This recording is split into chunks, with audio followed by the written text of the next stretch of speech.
আমাদের ছোট নদী চলে বাঁকে বাঁকে, বৈশাখ মাসে তার হাঁটু জল থাকে। পার হয়ে যায় গরু, পার হয় গাড়ি, দুই ধার উঁচু তার, ঢালু তার পাড়ি। হ্যালো গাইজ, এই ভিডিওতে আছি আমার গ্রামের উপর দিয়ে বয়ে চলা যমুনা নদীর উপরের ব্রিজে, যেটা দুটি গ্রাম হাঁসপুর এবং ঘোজার মধ্যে সংযোগ স্থাপন করেছে।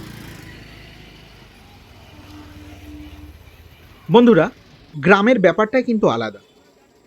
শহরের ব্যস্ততা ও কোলাহলের মধ্যে জীবনটা যখন হাঁপিয়ে ওঠে, তখন টুক করে গ্রামে চলে আসি। এই যে নদীটা দেখতে পাচ্ছ, এটার নাম যমুনা।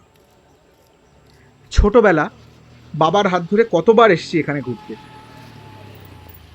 চারিদিকটা এতটা সবুজ, আর বাতাসের একটা সুন্দর মিষ্টি গন্ধ মনটাকে একেবারে ভরিয়ে দিচ্ছে।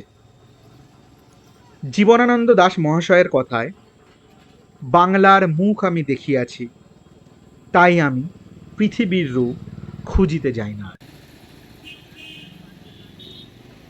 ভিডিওটা কেমন লাগলো অবশ্যই কমেন্ট করে জানিও। চ্যানেলটাকে সাবস্ক্রাইব করে পাশে থাকবার অনুরোধ রইল। ভিডিওটা ভালো লাগলে অবশ্যই একটু শেয়ার করো, লাইক করো, অবশ্যই কমেন্ট করো। আবার একটা নতুন ভিডিও নিয়ে হাজির হব। ততক্ষণ ভালো থেকো, সুস্থ থেকো, আর দেখতে থেকো অমিত রতন বিশ্বাস অফিসিয়াল ইউটিউব চ্যানেল। টাটা।